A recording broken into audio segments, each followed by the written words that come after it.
माझी आजी मला नेहमी म्हणायची, पुरणपोळी कशी असली पाहिजे, अगदी टम्म फुगलेली, ओठाने खाता येईल अशी मऊसूत. तर आज आपण होळी विशेष मस्त अशी टम्म फुगलेली पुरणपोळीची रेसिपी पाहतोय. तर त्यासाठी इथे मी वजनाने 500 ग्रॅम आणि मेजरिंग कपाने 3 कप एवढी चणा डाळ घेतलेली आहे.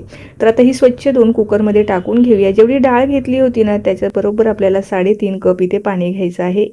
तर ही माझी जुनी डाळ आहे, त्यामुळे इथे मला 3.5 कप पाणी लागलेलं आहे. जर नवी डाळ असेल तर 3 कप घेऊ शकता.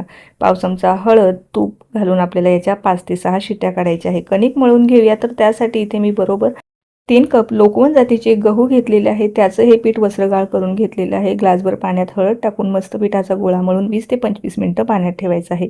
डाळही शिजलेलं आहे, त्यातलं पाणी काढून घ्यायचं आहे आणि त्यानंतर पुन्हा एकदा कुकरमध्ये घालून 1.5 कप आपल्याला गूळ घालायचा आहे. तर साधारणतः 3 कप चणा डाळीसाठी 1.5 कप गूळ किंवा अर्धा किलोचं प्रमाण जर असेल डाळीचं तर त्यासाठी 400 ग्रॅम गूळ घ्यायचा आहे. कुकरमध्ये टाकून छान शिजवून घ्यायचं. स्मॅशरने स्मॅश करायचं. छान असं शिजवून घ्यायचं. जो कलता आहे ना पूर्णामध्ये उभा राहिला की पुरण शिजलं समजायचं. 20 ते 25 मिनिटांमध्ये आपलं पीठही छान भिजलेलं आहे. त्यानंतर एका भांड्यामध्ये काढून त्यात 2 चमचे तेल टाकून अगदी छान असं मळून घ्यायचं आहे. जेवढं छान मळाल ना तेवढ्या आपल्या पोळ्या मऊसूद होणार आहे. पीठ आणि पुरण तयार झालेलं आहे. पिठाचा कणकेचा गोळा थोडा बारीक घ्यायचा आणि पुरण जास्त घ्यायचं. अशी वाटी तयार करायची, त्यामध्ये मस्त असं पुरण भरायचं आणि मस्त अशी पातळ पोळी लाटून घ्यायची आहे. असं ग्लुटन फ्री पीठ जर तुम्ही तयार करून घेतलं ना, कितीही लाटली तरीही पुरणपोळी फाटत नाही. इथे लोकवण जातीचे गहू घेतलेले आहे. तुम्ही कुठल्याही चांगल्या क्वालिटीचे गहू घेतले ना तरीही चालेल. लाटताना अगदी कमीत कमी पिठाचा वापर करायचा आणि पातळ पोळी लाटून घ्यायची आहे.